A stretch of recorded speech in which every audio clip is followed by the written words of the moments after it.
नमस्कार, मैं सोनिका जियाल और आप देख रहे हैं नेशनल न्यूज मीडिया चैनल। चलिए आपको दिखाते हैं हर राज्य से जुड़ी सामाजिक, राजनीतिक और अपराध से जुड़ी खबरें।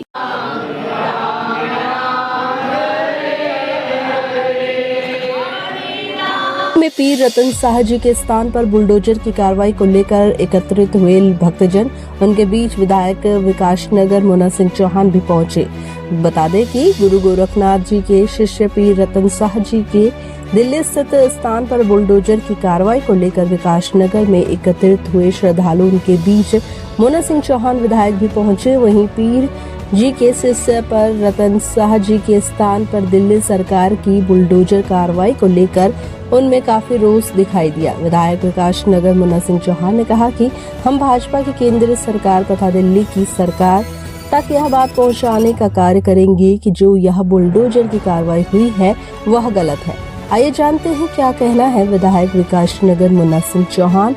कि हमारी दरगाह साहिब में जो डीडी और एमसीडीए द्वारा हमारी जो तुलसी वाटिका और लंगर हॉल को ध्वस्त किया गया है, वो हमारे लिए बहुत दुर्भाग्यपूर्ण है। हम सब यहाँ एकत्रित हुए हैं क्योंकि हमें प्रशासन को हमें अपनी मांग पहुँचानी है कि आप हमें हमारी जगह वापस करिए, क्योंकि हमारे यहाँ जो शिवरात्रि में और जो हमारे पितृपक्ष में हमारे यहाँ सब समागम होता है, सब एकत्रित होते हैं, तो हमें व्यवस्था में बहुत दिक्कत होती है। हमारे को जब वहाँ बुलडोजर चले गए तो हमें बहुत बुरा लगा, हमारे बहुत दिलों को ठेस पहुँची है। तो हमारी प्रशासन से यही मांग है, हमारे दादा गुरु, हमारे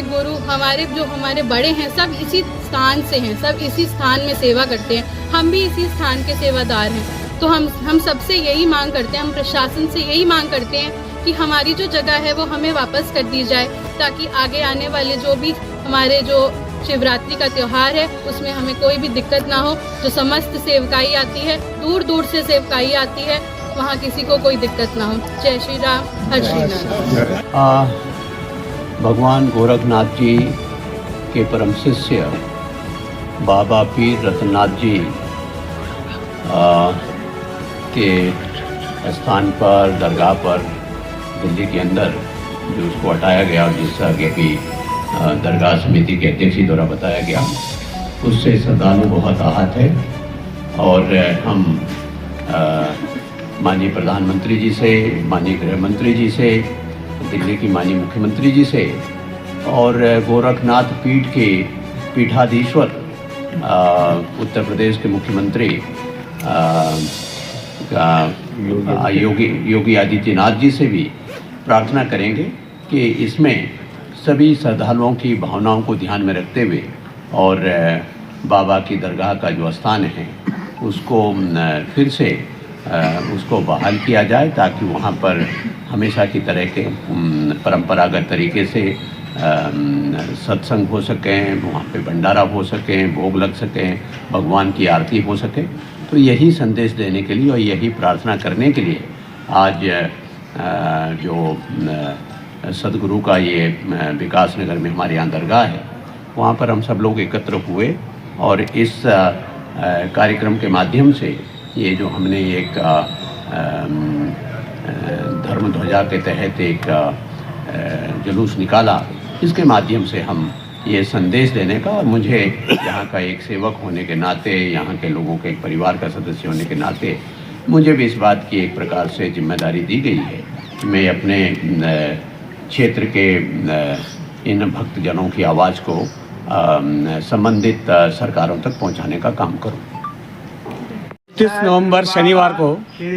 दिल्ली स्थित झंडेवालान महाराज जी की, पीर रतननाथ महाराज जी की दरगाह में एमसीडी द्वारा, डीडीए द्वारा जो बुलडोजर की कार्रवाई की गई, इस कार्रवाई से पूरा स्थान तहस नहस, हमारा भंडार गृह, लंगर स्थल, तुलसी वाटिका सारा तहस नहस हो गया। और सबसे बड़ी बात जो महत्वपूर्ण जानकारी है, 1974 में साइंड बाई डीडीए ने यह पूरी की पूरी भूमि, इस स्थान को बाबा पीर रतननाथ जी के मंदिर दरगाह को अलॉट की थी।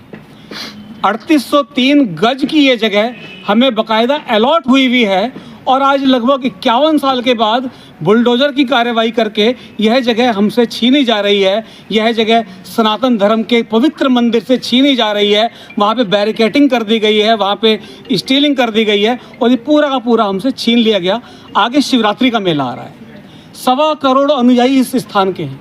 और इन 1.25 करोड़ अनुयायियों में से बहुत सारे विदेशों से, देश से बहुत सारे अनुयायी आएंगे शिवरात्रि मेले में। उनके लंगर की व्यवस्था कैसे होगी, उनके रहने की व्यवस्था कैसे होगी, इस व्यवस्था को करने के लिए आज हमारे बीच में ये धर्म ध्वजा के तहत एक यात्रा निकाली गई, सरकार के समक्ष अपनी मांग रखी गई। और सौभाग्य की बात है हमारे क्षेत्रीय विधायक आदरणीय मुन्ना सिंह चौहान जी हमारे बीच में हमारा ज्ञापन लेने के लिए हैं और हम आशा करते हैं कि माननीय प्रधानमंत्री जी तक हमारी आवाज़ पहुंचाएंगे, अमित शाह जी तक हमारी आवाज़ पहुंचाएंगे और जो DDA ने हमारी ज़मीन हमसे छीनी है, बाकायदा अलॉटेड ज़मीन छीनी है, वो ज़मीन हम तक वापस हो पाएगी।